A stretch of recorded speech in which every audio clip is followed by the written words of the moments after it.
विचार काय केला होता?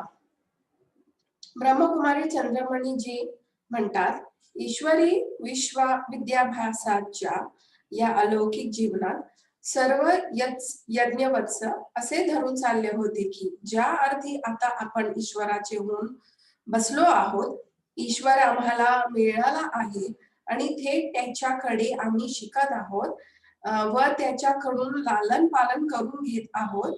त्या अर्थी आम्हाला आता जगात करण्यायोग्य असे कोणते कार्य उरलेले नाही.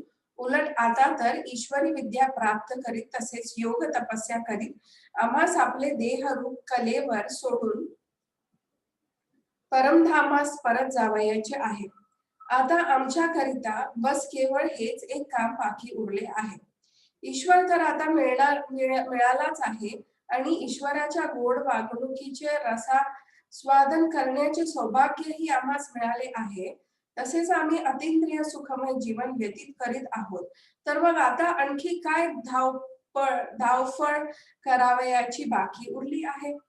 पण आता आबूत येऊन आम्हास अशी जाणीव होऊ लागली की या अलौकिक जीवनात आणखी एखादी अलौकिक भूमिका सुरू होणार आहे. आता या अद्भुत सृष्टी नाटकातील हा प्रवेश संपून दुसऱ्या प्रवेशासाठी लवकरच पडदा वर जाईल आणि काहीतरी आश्चर्य घडेल असे आम्हास वाटू लागले. असे वाटण्याचे कारण म्हणजे प्रिय बाबा आम्हास रोज रोज समजावून सांगत की डॉक्टर्स, वकील, न्यायाधीश, व्यापारी, सरकारी व बिनसरकारी बडे बडे अधिकारी इत्यादींना हे ज्ञान कशा प्रकारे स्पष्ट करावयास हवे. यज्ञात तर हे लोक नव्हतेच, म्हणून आम्हास वाटले की कदाचित बाबा जनतेच्या सेवेसाठी आम्हास यज्ञाच्या बाहेर पाठवू इच्छित आहेत. तसे पाहिले तर बाबा सिंधमध्येही याविषयी यज्ञवत्सांना प्रशिक्षण देत असत. पण आता तर सकाळी ज्ञानमुरलीचे गोड स्वर या दिव्य सेवेची रीती स्पष्ट करीत होते. त्याचबरोबर बाबा हेही सांगत असत की मुलींनो, हे जे ज्ञान तुम्ही प्राप्त केले आहे ते फारच अद्भुत आणि अनमोल आहे. ते आता बहुधा लुप्त झालेले आहे. जेव्हा हे ज्ञान तुम्ही दुसऱ्यांना ऐकवाल तेव्हा ते फार खुश होतील आणि ईश्वराला शरण जातील. मुलींनो, या ज्ञानाने तुम्ही छोट्या छोट्या मुलीही योग स्थित होऊन मोठ्या मोठ्या जाड्या विद्वानांवरही मात करू शकता.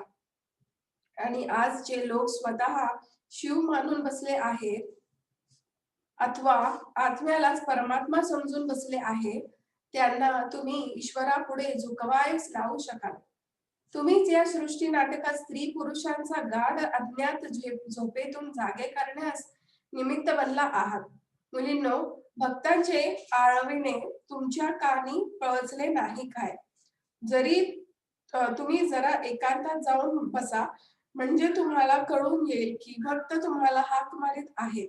हे जगजननी, हे अंबे, हे शक्ती माते, आम्ही तुझी लेकरे कधीची तुला हाक मारित आहोत.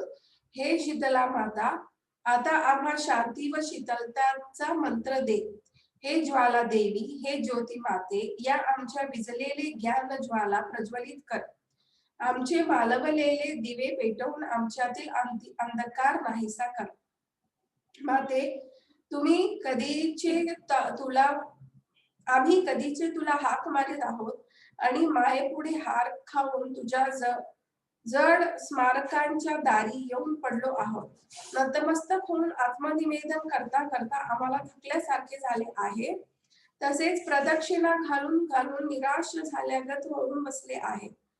माता, आता आपल्या लेकरांना खाली पडू नये म्हणून हात धरून उठव.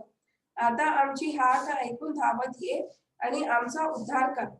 बाबांच्या अशा प्रकारच्या वाक्यांमुळे यज्ञवत्सांना समजून येईल की आता यज्ञस्थळ सोडून खेडोपाडी, गावोगावी, शहरोशहरी, गल्लोगल्लीत ईश्वर भक्तांच्या सेवेसाठी जावे लागेल.